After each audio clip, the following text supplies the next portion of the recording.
Emily Meador, and I'm going to be talking with you about my book, Nico el ñeque. I hope that after you watch my video, you have some concrete ideas of fun and engaging activities you can take back to your classroom. First, a little bit about Nico. I first saw a ñeque, more commonly known as an agouti, on a trip to Panama several years ago. I was fascinated watching this adorable, large rodent hop around people's lawns in Panama City. And it pleased my Spanish teacher ear that its name started with la letra ñ. Not many words start with an ñ. I learned that ñeques play a vital role in the existence of the Panamanian spiky black palm tree. They are big fans of the seeds, which are found inside the fruits of the tree, and they often bury the seeds to eat them at a later date. But they are quite forgetful, and they sometimes can't recall where they buried the seeds, which of course leads to new spiky black palm trees. This is the premise of Nico el ñeque, an eager young ñeque trying to find his way back to a seed that he buried. I read this book with my elementary students this year, and I'm going to highlight 4 of my students' favorite activities. In order to do the first 2 games, you need to grab some of the high-frequency words from the novel that you can demonstrate with hand signs. I find that my students, especially my younger ones, acquire words really quickly when they have a body movement or a hand symbol that they can do along with the words. I call these TPR, or total physical response words. The ones I'm going to feature in this video are arriba, abajo, se come, busca, se cae, and le pega. Thank you in advance to my mom and my daughters for helping me demonstrate these activities. Okay, game 1, el líder. The students sit in a circle. The TPR words and images are projected for them to see. One student leaves the room, goes afuera. Another student is chosen to be el líder, which is kept a secret from the student who's outside. The leader begins to sign and say one of the words, and the rest of the students follow. The outside student walks inside and tries to guess who is the leader. The leader quietly changes the word and hand symbol, and the students follow the leader.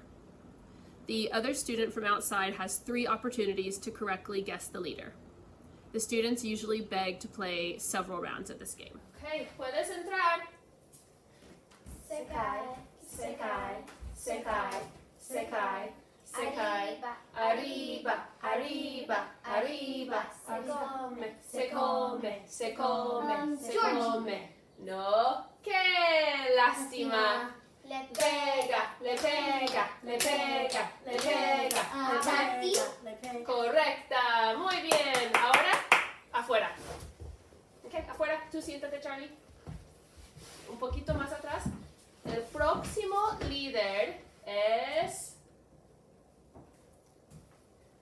come, Se come, se come, se come, se come, se come, se come, se come, se come, se come, se come, se come, se come, se come, se come, se come, se come, se come, se come, se arriba, arriba, arriba, arriba, arriba.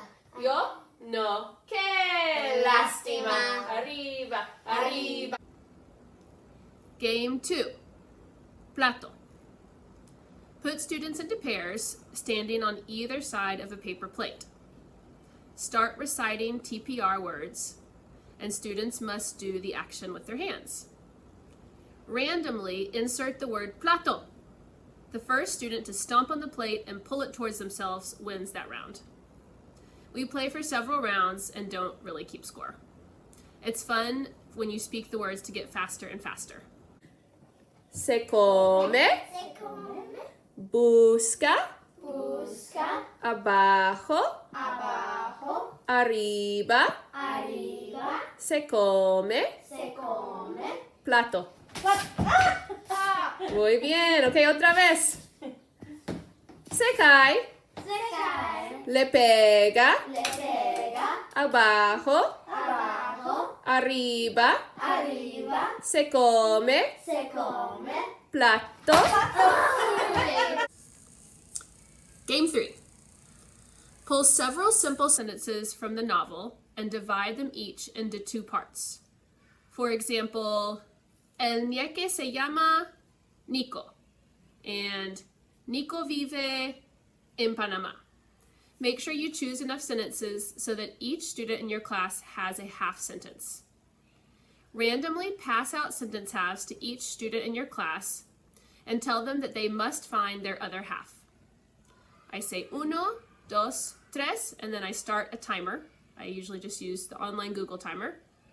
Once they have found their other half, they should stand shoulder to shoulder quietly. Once everyone has found their partner, I stop the timer and let them know how long they took as a class. Then I collect the sentences, mix them up, pass them out again randomly, and I challenge the class to try to beat their first time.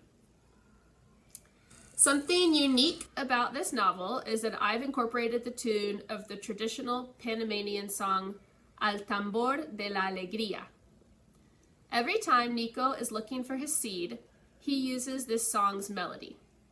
I started teaching my students this song when we began the novel. There are several versions of it on YouTube.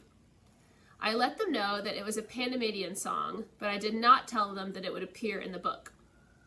When I was reading the book aloud to them and I got to the part in the book where the tune first appears, I started to sing, and they immediately recognized the tune and started humming along. They loved singing this tune each time it appeared in the book, and I would even hear them singing it outside of Spanish class around campus. I ended up printing out the lyrics on big sheets of paper and taping them to the stairs that go up to my classroom. And each time they would walk up to my classroom, they'd sing as they walked up the stairs. Semita, semita, semita, ¿dónde estás? Yo quiero comerte ahora y volver con mi mamá. I hope I've given you some really fun ideas for how you can use Nico el ñeque in your Spanish classroom. I think this book offers novice students the chance to acquire several high-frequency words and phrases, along with the chance to learn more about Panama and some of its unique flora and fauna. Please be sure to check out Nico on the Voces Digital website, along with more readers from some other amazing authors.